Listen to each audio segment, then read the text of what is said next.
Oh, hello Internet, it's your old beard buddy Jed Whitaker here, and I'm here to show you all the microtransactions I found so far in Metal Gear Survive. And I say so far because 12 hours in, I unlocked a building that has one slot for free, and the others you have to pay for with microtransactions.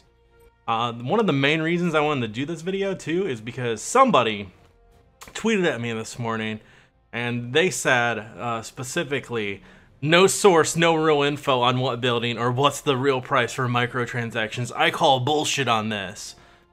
So they want a source, even though, you know, I'm a professional games journalist. I feel like my word should be good. I stand by my word. I take pride in my word.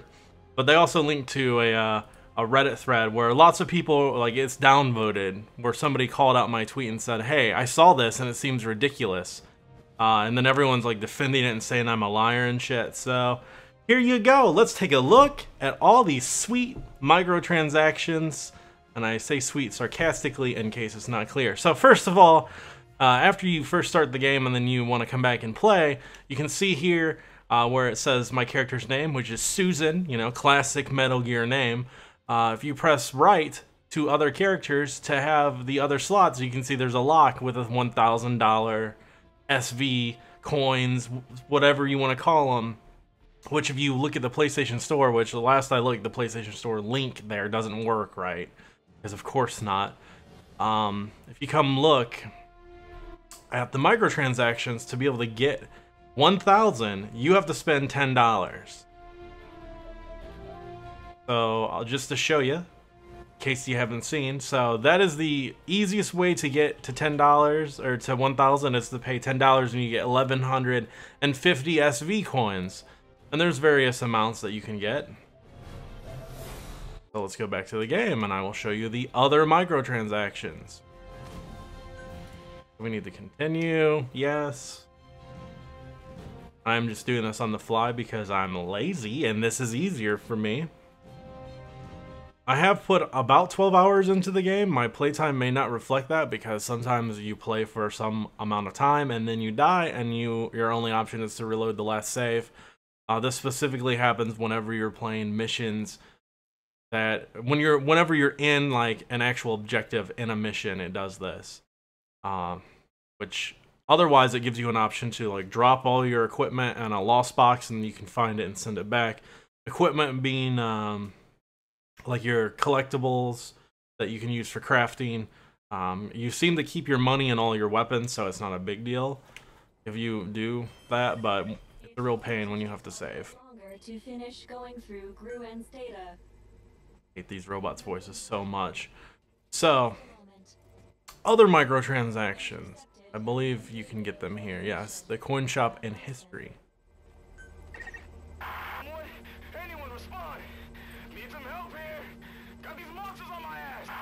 He's got monsters on his ass, everyone. So the other things you can spend money on are these premium boost passes, which last for sets amounts of days. And as you can see, they give you more Cuban, that's how I'm pronouncing it, Cuban Energy Acquisition Booster, Shared Resource Production Booster, and Battle Point Acquisition Booster, which Battle Points, I believe, are only in the multiplayer.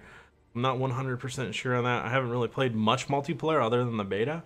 And then the Support Defender, which is a consumable item that provides support to deployed exploration team field units, improving its results. It also serves as a shield for the crew and is destroyed when the unit takes damage. Funnily enough, I just unlocked the building for the exploration team units, which is here, which is the building that people say that I am apparently made up, because I guess I'm a liar. So here you can deploy a crew to various places as an exploration team unit, enabling them to search locations on their own. If the search is a success, the team will return with loot, such as new materials or recipes. You may even obtain rare items you cannot normally get. So there's items locked to this that you can only get via this. You can form and deploy an exploration active unit from the exploration active unit ready room. Who would have thought? This game likes to repeat things to you as if you're a complete idiot as well, a lot, story-wise and tutorial-wise. At the exploration team unit, you can form teams, yada yada. See what all it says there? Yeah. Dispatch additional teams. You can see it says you can dispatch additional teams. But can you? No, not without paying $10 per unit. You have one team you can send out, and there's 4 others offer for $10 each. And you're gonna, I know somebody's gonna be like, but Jedi, it's $1,150 for $10. But this is the easiest, quickest way to get 1,000 is $10. And if you bought it, the unit below that is $1 each for 100, so it's $10. So, and then I unlocked this building like 12 hours in, which is ridiculous for them to hide microtransactions that deep into the game. Some of the other things that the Battle Pass, or whatever it's called, the Premium Pass gets you, you can see that getting water has a real-time limit there of 62 minutes right now. I forget what it starts at. I think it's over 2 hours. And growing potatoes was about to run up, but it is literally 3.5 hours when you first plant potatoes per harvest. And you also can have multiple of these, but if you have multiple of them, as you can see here, because I did get the upgraded version of this, which harvests water, which still takes an insane amount of time. I forget what they start at. At least I think the minimum is maybe 90 minutes, but I feel like it's more than that. They run at the exact same time though, so you can't like stagger them so you're constantly getting water. They always are at the same amount of time. So those passes speed that up, as well as speeding up you getting points that let you upgrade your character, the Cuban points. So yeah, that's all the microtransactions that I'm aware of at the moment. It's pretty ridiculous that they hid some of them like 12 hours into the game, and maybe I'm just slow. One of the big issues I have with the pass too, and the speed of which you get water and food production in your base, is that since this is a survival game, you can see there that my hunger and thirst are at 93%. So you have to constantly get food and water in this. Not as bad as I originally thought it was if you watched my stream yesterday. Also, this game did not spawn water here. That or water moves day to day. That's something I'll have to look into, because there was water here all day yesterday. I was going to show you the water.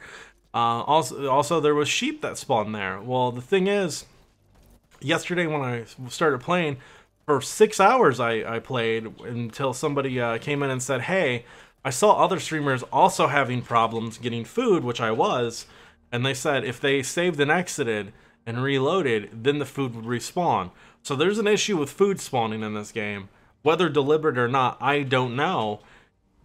You know, maybe I'm being a bit cynical, but to me it feels like they purposefully had that by design. So they can tempt you to be like, oh, well, I can pay money to upgrade my stuff here and get food faster this way, since I can't find it in the wild.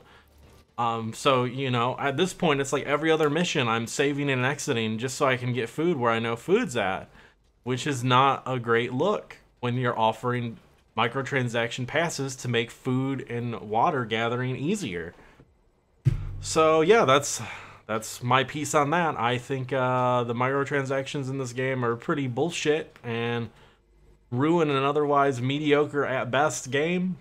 I don't love it. I don't completely hate it once I figured out that you can get food via other, you know, reloading your save. It actually became playable.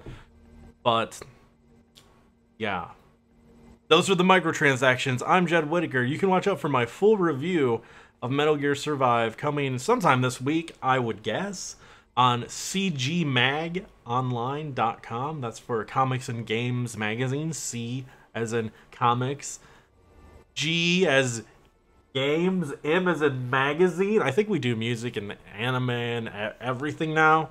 I don't know. I just write about games sometimes when I feel like it. Anyways, bye.